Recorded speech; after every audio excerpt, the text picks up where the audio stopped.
Livro Os Maias, de Eça de Queiroz. Capítulo 2. Pedro e Maria, no entanto, numa felicidade de novela, iam descendo a Itália, a pequenas jornadas, de cidade em cidade, nessa via sagrada que vai desde as flores e das messes de planície lombarda até ao mole país de romança, Nápoles, branca sob o azul. Era lá que tencionavam passar o inverno. Nesse ar sempre tépido, junto a um mar sempre manso, onde as preguiças de noivado têm uma suavidade mais longa. Mas um dia, em Roma, Maria sentiu o apetite de Paris. Parecia-lhe fatigante o viajar, assim, aos baloiços das caleças, só para ir ver Lazzaroni engolir fios de macarrão. Quanto melhor seria habitar um ninho acolchoado nos Campos Elíseos e gozarem ali um lindo inverno de amor. Paris estava seguro. Agora, com o príncipe Luís Napoleão. Além disso, aquela velha Itália clássica enfastiava já. Tantos mármores eternos, tantas madonas começavam, como ela dizia pendurada languidamente do pescoço de Pedro, a dar tonturas à sua pobre cabeça. Suspirava por uma boa loja de modas, sob as chamas do gás, ao rumor de boulevard. Depois tinha medo de Itália, onde todo o mundo conspirava. Foram para a França. Mas por fim aquele Paris ainda agitado, onde parecia restar um vago cheiro de pólvora pelas ruas, onde cada face conservava um calor de batalha, desagradou a Maria. De noite acordava com a Marselhesa, achava um ar feroz à polícia, tudo permanecia triste e as duquesas, pobres anjos, ainda não ousavam vir ao bois, com medo dos operários, corja insaciável. Enfim, demoraram-se lá até à primavera, no ninho que ela sonhara, todo de veludo azul, abrindo sobre os Campos Elíseos. Depois principiou a falar-se de novo em revolução, em golpe de Estado. A admiração absurda de Maria pelos novos uniformes de grande mobile fazia Pedro nervoso, e quando ela apareceu grávida, ansiou por atirar daquele Paris batalhador e fascinante, vir abrigá-la na pacata Lisboa adormecida ao sol. Antes de partir, porém, escreveu ao pai. Fora um conselho, quase uma exigência de Maria. A recusa de Afonso da Maia, ao princípio, desesperara. Não a afligia a desunião doméstica, mas aquele não afrontoso de fidalgo puritano marcara muito publicamente, muito brutalmente, a sua origem suspeita. Odiou o velho e tinha apressado o casamento. Aquela partida triunfante para a Itália, para lhe mostrar bem que nada valiam genealogias, avós godos, brios de família. Diante dos seus braços nus, agora, porém, que ia voltar a Lisboa, dar Soares, criar corte, a reconciliação tornava-se indispensável. Aquele pai retirado em Benfica, com o rígido orgulho de outras idades, faria lembrar constantemente, mesmo entre os seus espelhos e os seus estofos, o brigue Nova Linda, carregado de negros, e queria mostrar-se a Lisboa pelo braço desse sogro, tão nobre e tão ornamental, com as suas barbas de viso-rei. Diz-lhe que já o adoro, murmurava ela curvada sobre a escrivaninha, acariciando os cabelos de Pedro. Diz-lhe que se tiver um pequeno, lhe hei de pôr o nome dele. Escreve-lhe uma carta bonita, hein? E foi bonita. Foi terna a carta de Pedro ao papá. O pobre rapaz amava-o. Falou-lhe comovido da esperança de ter um filho varão. As desinteligências deviam findar em torno do berço daquele pequeno Maia que ali vinha, morgado e herdeiro do nome. Contava-lhe a sua felicidade com uma efusão de namorado indiscreto. A história da bondade de Maria, das suas graças, da sua instrução. Enchia 2 páginas e jurava-lhe que apenas chegasse não tardaria 1 hora em ir atirar-se aos seus pés. Com efeito, apenas desembarcou, correu num trem a Benfica. 2 dias antes, o pai partira para Santa Olávia. Isto pareceu-lhe uma desfeita e feriu acerbamente. Fez-se então, entre o pai e o filho, uma grande separação. Quando lhe nasceu uma filha, Pedro não lhe participou, dizendo dramaticamente ao Vilaça que já não tinha pai. Era uma linda bebê, muito gorda, loura e cor-de-rosa, com os belos olhos negros dos maias. Apesar dos desejos de Pedro, Maria não a quis criar, mas adorava-a com frenesi. Passava dias de joelhos ao pé do berço, em êxtase, correndo as suas mãos, cheias de pedrarias, pelas carninhas tenras, pondo-lhe beijos de devota nos pezinhos, nas rosquinhas das coxas, balbuciando-lhe, num enlevo, nomes de grande amor, e perfumando-a já, enchendo-a já de laçarotes. E nestes delírios pela filha brotava, mais amarga, a sua cólera contra Afonso da Maia. Considerava-se então insultada em si mesma e naquele querubim que lhe nascera. Injuriava o velho grosseiramente, chamava-lhe o Dom Fuas, o Barbatanas. Pedro um dia ouviu isso e escandalizou-se. Ela replicou desabridamente e, diante daquela face abrasada, onde entre lágrimas os olhos azuis pareciam negros de cólera, ele só pôde balbuciar timidamente: é meu pai, Maria. Seu pai, e à face de toda a Lisboa, tratava-a então como uma concubina. Podia ser um fidalgo, as maneiras eram de vilão. Um Dom Fuas, um Barbatanas, nada mais. Arrebatou a filha e, abraçada nela, romperam as queixas por entre os prantos. Ninguém nos ama, meu anjo. Ninguém te quer. Tens só a tua mãe. Tratam-te como se fosses bastarda. A bebê, sacudida nos braços da mãe, desatou a gritar. Pedro correu, envolveu-as ambas no mesmo abraço, já enternecido, já humilde. E tudo terminou no longo beijo. E ele, por fim, no seu coração, justificava aquela cólera de mãe que vê desprezado o seu anjo. De resto, mesmo alguns amigos de Pedro, o Alencar, o Dom João da Cunha, que começavam agora a frequentar Arroios, riam daquela obstinação do pai gótico amoado na província, porque sua nora não tivera avós mortos em Aljubarrota.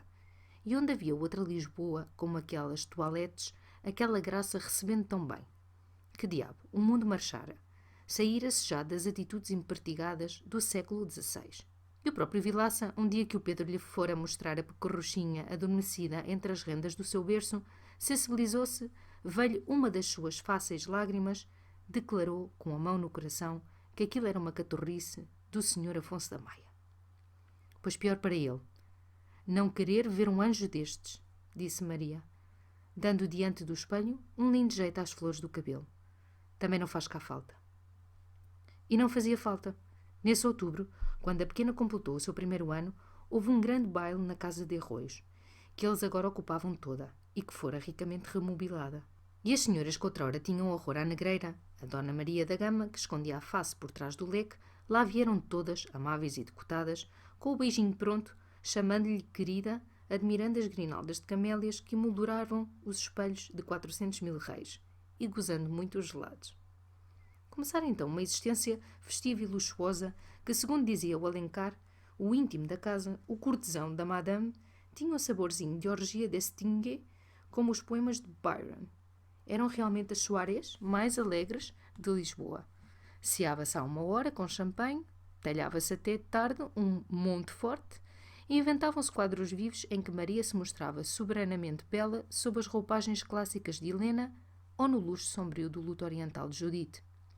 Nas noites mais íntimas, ela costumava vir fumar com os homens uma cigarrilha perfumada. Muitas vezes, na sala de bilhar, as palmas estalaram, vendo-a bater à carambola francesa D. João da Cunha, o grande taco da época. E no meio dessa festança, atravessada pelo sopro romântico da regeneração, lá se via sempre taciturno e encolhido o papá Monforte, de alta gravata branca, com as mãos atrás das costas, rondando pelos cantos, refugiado pelos vãos das janelas, mostrando-se só para salvar algum bobeche que ia estalar.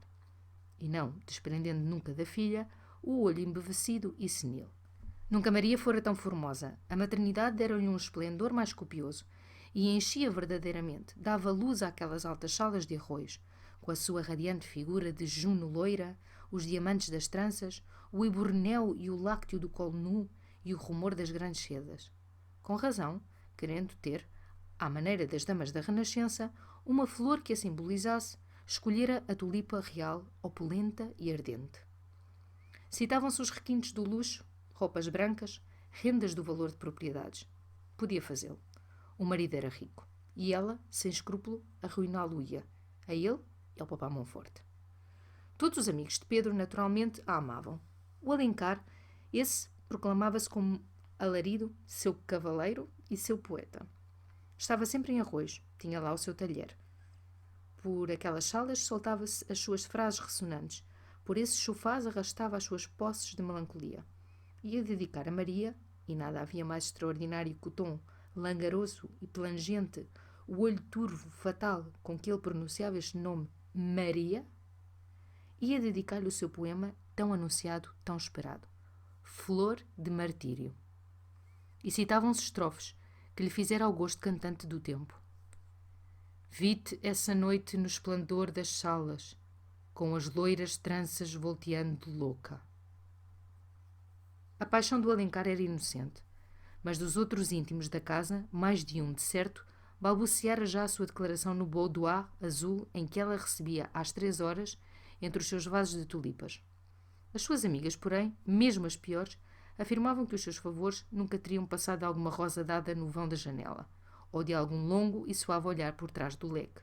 Pedro, todavia, começava a ter horas sombrias. Sem sentir ciúmes, vinha-lhe às vezes, de repente, um tédio daquela existência de luxo e de festa. Um desejo violento de sacudir da sala esses homens, os seus íntimos, que se atropelavam assim, tão ardentemente, em volta dos ombros decotados de Maria. Refugiava-se então nalgum canto, trincando com furor o charuto. E aí era em toda a sua alma um tropel de coisas dolorosas e sem nome. Maria sabia perceber bem, na fase do marido, estas nuvens, como ela dizia. Corria para ele, tomava-lhe ambas as mãos, com força, com domínio. Que tens tu, amor? Estás amoado. Não, não estou amoado. Olha então para mim. Colava o seu belo seio contra o peito dele. As suas mãos corriam-lhe os braços numa carícia lenta e quente, dos pulsos aos ombros. Depois, com um lindo olhar, estendia-lhe os lábios. Pedro colhia neles um longo beijo e ficava consolado de tudo. Durante esse tempo, Afonso da Maia não saía das sombras de Santa Olábia, tão esquecido para lá como se estivesse no seu jazigo. Já se não falava dele em arroios, D. Fuas estava roendo a teima. Só Pedro às vezes perguntava à Vilaça como ia o papá. E as notícias do administrador enfureciam sempre a Maria. O papá estava ótimo. Tinha agora um cozinheiro francês esplêndido. Santa Olávia enchera-se de hóspedes, o Sequeira, André da Ega, D. Diogo Coutinho. O Barbatanas trata-se, ia ela dizer ao pai com rancor. E o velho negreiro esfregava as mãos, satisfeito de o saber, assim feliz em Santa Olávia, porque nunca cesara de tremer à ideia de ver em arroz, diante de si, aquele fidalgo tão severo e de vida tão pura. Quando, porém, Maria teve outro filho, um pequeno, o sossego que então se fez em arroz trouxe de novo muito vivamente ao coração de Pedro a imagem do pai abandonado naquela tristeza do Douro. Falou a Maria de reconciliação, a medo, aproveitando a fraqueza da convalescença. E a sua alegria foi grande quando Maria, depois de ficar um momento pensativa, respondeu: creio que me havia de fazer feliz tê-lo aqui. Pedro, entusiasmado com um assentimento tão inesperado, pensou em abalar para Santa Olávia. Mas ela tinha um plano melhor. Afonso, segundo dizia o Vilaça, devia recolher em breve a Benfica. Pois bem, ela iria lá com o pequeno, toda vestida de preto, e de repente, atirando-se-lhe aos pés, pedia-lhe a bênção para o seu neto. Não podia falhar. Não podia realmente. E Pedro viu ali uma alta inspiração de maternidade. Para abrandar desde já o papá, Pedro quis dar ao pequeno o nome de Afonso. Mas nisso Maria não consentiu. Andava lendo uma novela de que era herói o último Stuart, o romanesco príncipe Carlos Eduardo. E, namorada dele, das suas aventuras e desgraças, queria dar esse nome a seu filho, Carlos Eduardo da Maia. Um tal nome parecia-lhe conter todo um destino de amores e façanhas.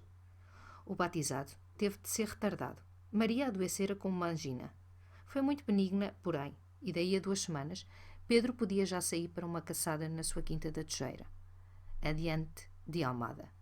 Devia demorar-se 2 dias. A partida arranjara-se unicamente para obsequiar um italiano chegado por então a Lisboa, distinto rapaz que lhe fora apresentado pelo secretário da legação inglesa, e com quem Pedro simpatizara vivamente. Dizia-se sobrinho dos príncipes de Sória, e vinha fugido de Nápoles, onde conspirava contra os Bourbons, e fora condenado à morte. O Alencar e o Dom João Coutinho iam também à caçada, e a partida foi de madrugada. Nessa tarde, Maria jantava só no seu quarto, quando sentiu carruagens parando à porta. Um grande rumor encher a escada. Quase imediatamente Pedro aparecia-lhe trêmulo e enfiado. Uma grande desgraça, Maria. Jesus! Feriu o rapaz, feriu o napolitano. Como? Um desastre estúpido. Ao saltar um barranco, a espingarda disparara-se-lhe e a carga, zás, vai cravar-se no napolitano. Não era possível fazer curativos na Tojeira e voltaram logo a Lisboa. Ele, naturalmente, não consentira que o homem que tinha ferido recolhesse ao hotel. Trouxeram-o para Arroios, para o quarto verde por cima, mandara chamar um médico, 2 enfermeiras para o velar e ele mesmo lá ia passar a noite. E ele? Um herói. Sorri, diz que não é nada, mas eu vejo-o pálido como um morto. Um rapaz adorável. Isto só a mim, senhor. E então o Alencar que ia mesmo ao pé dele. Podia antes ter ferido o Alencar, um rapaz íntimo, de confiança. Até a gente se ria. Mas não, zás, logo o outro, o de cerimónia. O Macés, nesse instante, entrava ao pátio. É um médico. E o Pedro abalou.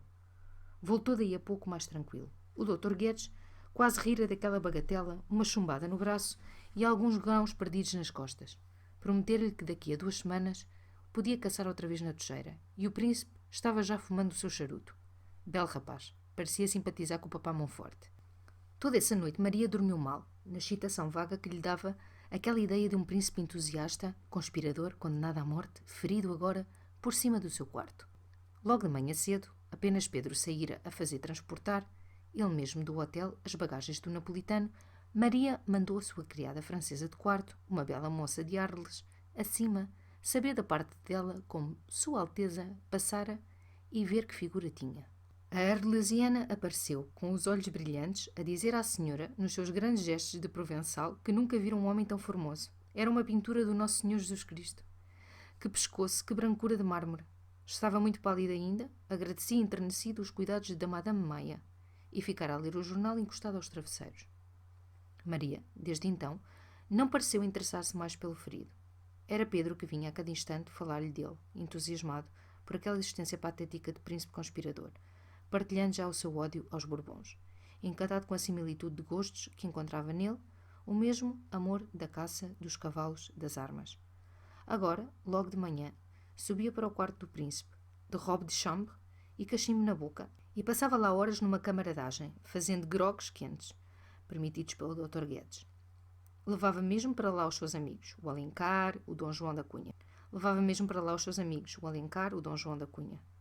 Maria sentia-lhes por cima as risadas. Às vezes, tocava-se viola, e o velho Monforte, pasmado para o herói, não cessava de lhe rondar o leito. A arlesiana, essa, também a cada momento aparecia lá a levar toalhas de rendas, um açucareiro que ninguém reclamara, ou algum vaso com flores para alegrar a alcova. Maria, por fim, perguntou a Pedro, muito séria, se além de todos os amigos da casa, 2 enfermeiras, 2 escudeiros, o papá e ele, Pedro, era necessário também constantemente a sua própria criada no quarto de Sua Alteza. Não era. Mas o Pedro riu muito à ideia de que a arlesiana se tivesse namorado do príncipe. Nesse caso, Vênus era-lhe propícia. O napolitano também a achava picante. Un très joli brin de femme, tinha ele dito. A bela face de Maria empalideceu de cólera. Julgava tudo isso de mau gosto, grosseiro, imprudente. Pedro fora realmente um doido em trazer assim para a intimidade de Arroios um estrangeiro, um fugido, um aventureiro. Demais, aquela troça em cima, entre grogues quentes, com guitarra, sem respeito por ela, ainda toda nervosa, toda fraca de convalescença, indignava. Apenas Sua Alteza pudesse acomodar-se com almofadas numa sege. Queria-o fora, na estalagem. O que aí vai, Jesus, o que aí vai, disse Pedro. É assim. E de certo foi muito severa também com a arlesiana, porque nessa tarde Pedro encontrou a moça aos ais no corredor, limpando ao avental os olhos afogueados. Daí a dias, porém, o napolitano, já convalescente, quis recolher ao seu hotel. Não vira Maria, mas em agradecimento à sua hospitalidade, mandou-lhe um admirável ramo e, com uma galanteria de príncipe artista da Renascença, um soneto em italiano enrolado entre as flores e tão perfumado como elas, comparava a uma nobre dama da Síria, dando a gota de água da sua bilha ao cavaleiro árabe, ferido na estrada ardente, comparava à Beatriz, do Dante. Isto afigurou-se a todos de uma rara distinção, e, como disse o Alencar, um rasgo a Byron. Depois, na soirée do batizado de Carlos Eduardo, dada daí a uma semana, o napolitano mostrou-se e impressionou tudo. Era um homem esplêndido, feito como um Apolo, de uma palidez de mármore rico, a sua barba curta e frisada, os seus longos cabelos castanhos, cabelos de mulher, ondeados e com reflexos de ouro, apartados à nazarena, davam-lhe realmente, como dizia a arlesiana, uma fisionomia de belo Cristo. Dançou apenas uma contradança com Maria, e pareceu, na verdade, um pouco taciturno e orgulhoso. Mas tudo nele fascinava, a sua figura, o seu mistério, até o seu nome de Tancredo. Muitos corações da mulher palpitavam quando ele, encostado a uma ombreira, de claque na mão, uma melancolia na face, exalando o encanto patético de um condenado à morte, derramava lentamente pela sala o langor sombrio do seu olhar de veludo. A Marquesa de Alvenga, para o examinar de perto, pediu o braço a Pedro e foi aplicar-lhe, como a um mármore de museu, a sua luneta de ouro. «É de apetite», exclamou ela. «É uma imagem». «E são amigos, Pedro». «Somos como dois irmãos de armas, minha senhora». Nessa mesma soirée, o Vilaça informar a Pedro que o pai era esperado no dia seguinte em Benfica, e Pedro, logo que se recolheram, falou a Maria em irem fazer a grande cena ao papá. Ela, porém, recusou, e com as razões mais imprevistas, as mais sensatas. Tinha cogitado muito. Reconhecia agora que um dos motivos daquela teima do papá, ultimamente chamava-lhe sempre o papá, era essa extraordinária existência de arroios. «Mas, filha», disse Pedro, «escuta, nós não vivemos também em plena orgia? Há alguns amigos que vêm...» Pois sim. Mas realmente estava decidida a ter um interior mais calmo e mais doméstico. Era mesmo melhor para os bebés. Pois bem, queria que o papá estivesse convencido dessa transformação, para que as pazes fossem mais fáceis e eternas. «Deixa passar 2 ou 3 meses. Quando ele souber como nós vivemos quietinhos, eu o trarei. Sossega. É bom também que seja quando meu pai partir para as águas, para os Pirineus. Que o pobre papá, coitado, tem medo do teu. Filho, não achas assim melhor?» «És um anjo», foi a resposta de Pedro, beijando-lhe ambas as mãos. Toda a antiga maneira de Maria pareceu com efeito ir mudando. Suspendera as soirées. Começou a passar as noites muito recolhidas, com alguns íntimos no seu boudoir azul. Já não fumava, abandonara o bilhar e, vestida de preto, como uma flor nos cabelos, fazia crochê ao pé do candeeiro. Escutava-se música clássica quando vinha o velho Casotti. O Alencar, que imitando a sua dama, entrara também na gravidade, recitava traduções de Klopstock. Falava-se com sisudez de política. Maria era muito regeneradora. E todas essas noites Tancredo lá estava, indolente e belo, desenhando alguma flor para ela bordar, ou tangendo à guitarra canções populares de Nápoles. Todos ali o adoravam, mas ninguém mais do que o velho Monforte, que passava horas enterrado na sua alta gravata, contemplando o príncipe com enternecimento. Depois, de repente, erguia-se, atravessava a sala, ia-se debruçar sobre ele, palpá-lo, senti-lo, respirá-lo, murmurando no seu francês de embarcadiço: «Ça allait bien? Hein? Beaucoup bien? Ora, estimo...» E estas correntes bruscas de afeto comunicavam-se de certo, porque nesse momento Maria tinha sempre um dos seus lindos sorrisos para o papá ou vinha beijá-lo na testa. De dia ocupava-se de coisas sérias. Organizara uma útil associação de caridade, a obra pia dos cobertores, com o fim de fazer no inverno às famílias necessitadas distribuições de agasalhos, e presidia no salão de arroz, com uma campainha, às reuniões em que se elaboravam os estatutos. Visitava os pobres. Ia também amiudadas vezes a uma devoção às igrejas, toda vestida de preto, a pé, com um véu muito espesso no rosto. O esplendor da sua beleza aparecia agora velado por uma sombra tocante de ternura grave. A deusa idealizava-se em Madonna, e não era raro ouvi-la de repente suspirar sem razão. Ao mesmo tempo, a sua paixão pela filha crescia. Tinha então 2 anos e estava realmente adorável. Vinha todas as noites num momento à sala vestida com um luxo de princesa, e as exclamações, os êxtases de Tancredo não findavam. Fizera-lhe o retrato a carvão. O espuminho, a aguarela, ajoelhava-se para lhe beijar a mãozinha cor-de-rosa, como um bambino sagrado. E Maria, agora, apesar dos protestos de Pedro, dormia sempre com ela entre os braços. Ao começo desse setembro, o velho Monforte partiu para os Pirineus. Maria chorou, dependurada do pescoço do velho, como se ele largasse de novo para as travessias de África. Ao jantar, porém, chegou já consolada e radiante, e Pedro voltou a falar da reconciliação, parecendo-lhe bom o momento de ir a Benfica recuperar para sempre aquele papá tão teimoso. «Ainda não», disse ela refletindo, olhando o seu cálice de Bordeus. «Teu pai é uma espécie de santo. Ainda não o merecemos. Mais para o inverno.» Uma sombria tarde de dezembro, de grande chuva, Afonso da Maia estava no seu escritório lendo, quando a porta se abriu violentamente, e alçando os olhos do livro, viu Pedro diante de si. Vinha todo enlameado, desalinhado, e na sua face lívida, sob os cabelos revoltos, luzia um olhar de loucura. O velho ergueu-se aterrado. E Pedro, sem uma palavra, atirou-se aos braços do pai. Rompeu a chorar perdidamente. Pedro, que sucedeu, filho? Maria morrera, talvez. Uma alegria cruel invadiu a ideia do filho livre para sempre dos Monfortes, voltando-lhe, trazendo-lhe à solidão os 2 netos, toda uma descendência para amar. E repetia, trêmulo também, desprendendo-o de si com grande amor. Sossega, filho. Que foi? Pedro então caiu para o canapé, como cai um corpo morto, e levantando para o pai um rosto devastado, envelhecido, disse, palavra a palavra, numa voz surda. Estive fora de Lisboa 2 dias. Voltei esta manhã.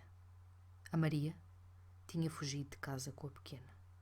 Partiu com um homem, um italiano. E aqui estou.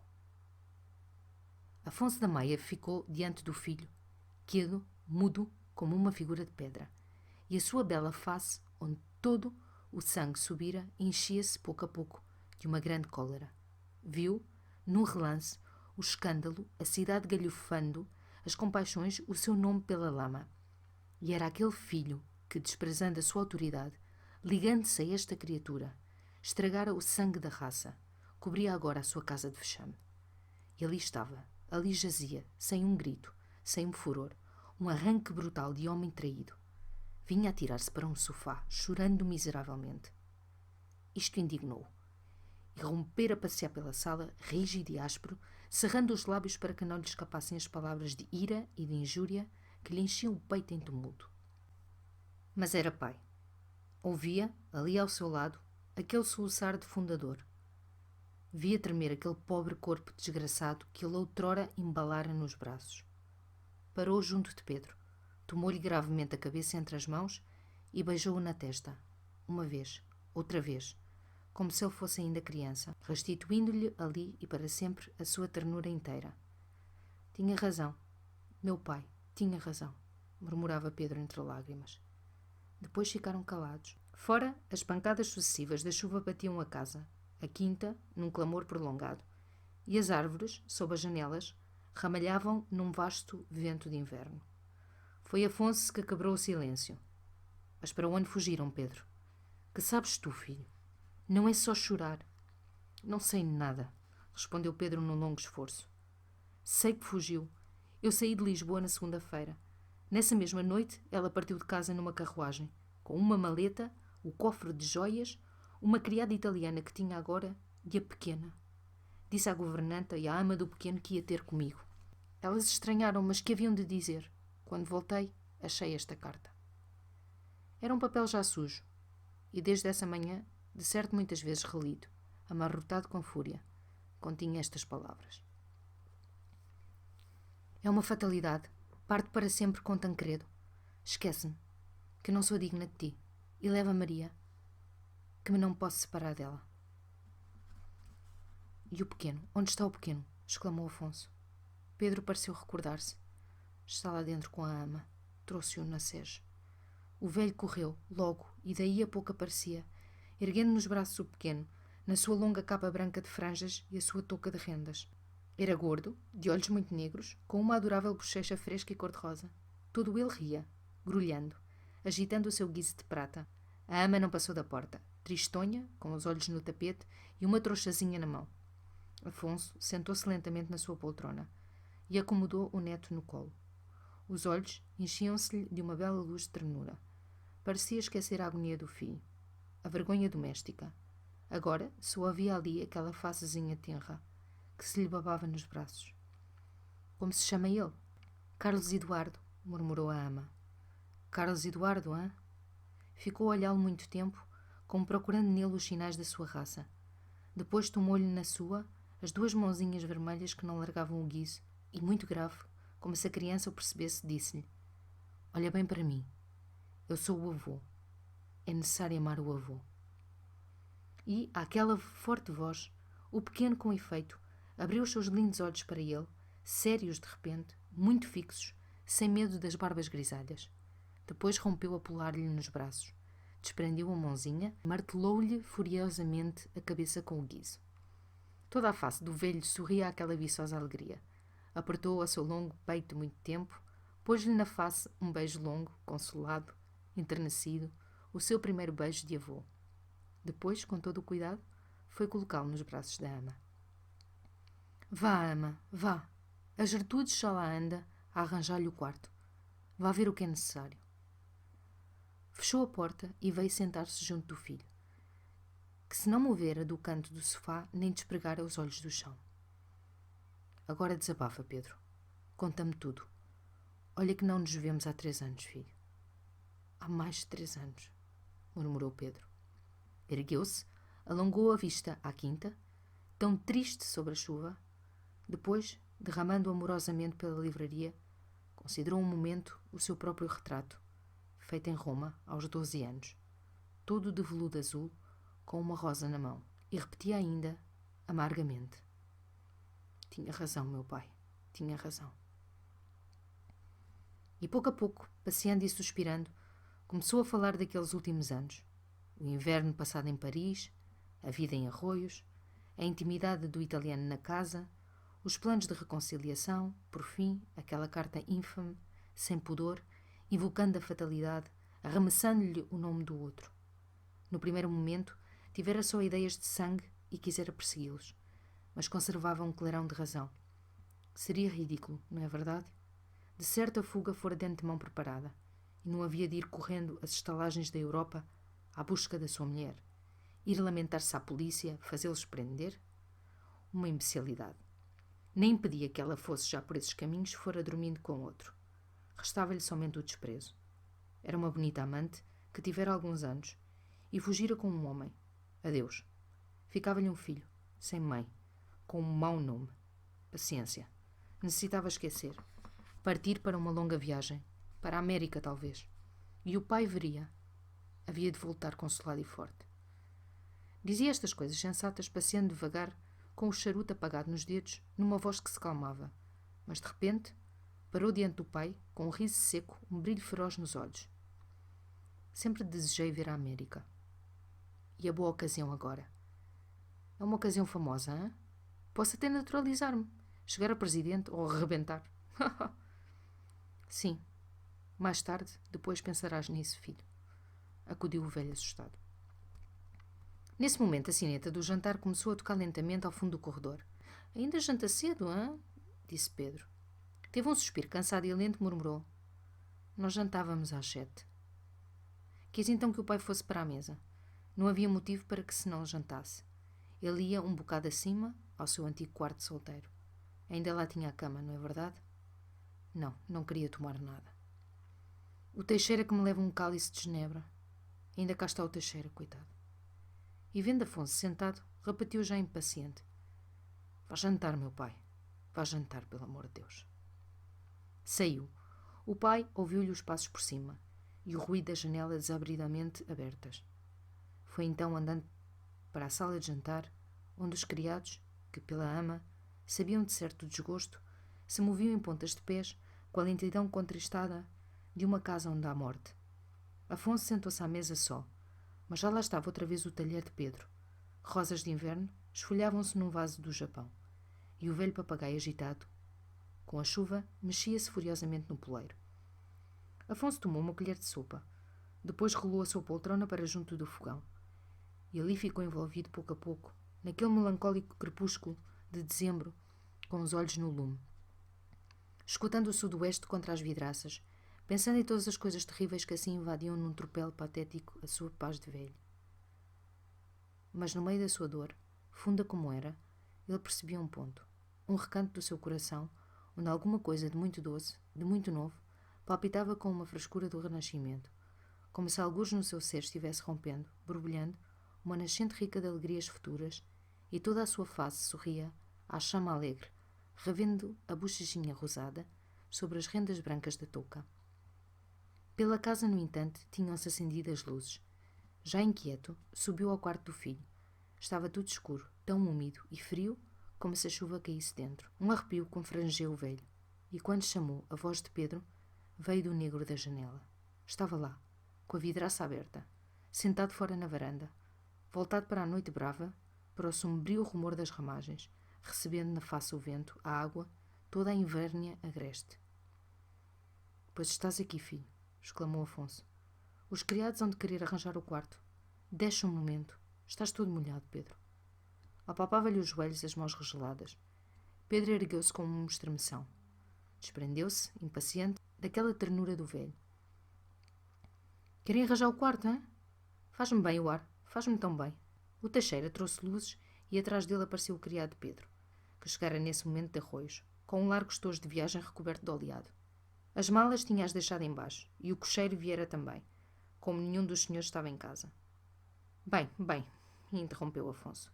O senhor Vilaça lá irá amanhã, e ele dará as ordens. O criado, então, em bicos de pés, foi depor o estojo sobre o mármore da cômoda. Ainda lá restavam antigos frascos de toalete de Pedro, e os castiçais sobre a mesa alumiavam o grande leite triste de solteiro com os colchões dobrados ao meio. A Gertrudes, toda atarefada, entrara com os braços carregados de roupa de cama. O Teixeira bateu vivamente os travesseiros. O criado de arroios, pousando o chapéu a um canto e sempre em pontas de pés, veio ajudá-los também.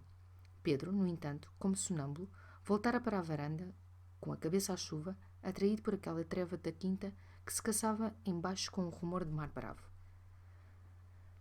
Afonso, então, puxou-lhe o braço quase com aspereza.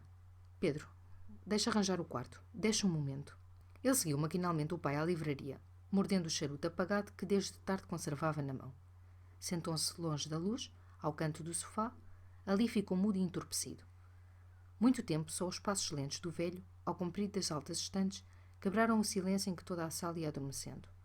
Uma brasa morria no fogão. A noite parecia mais áspera. Eram de repente vergastadas de água contra as vidraças trazidas numa rajada que, longamente, num clamor teimoso, faziam escoar um dilúvio dos telhados.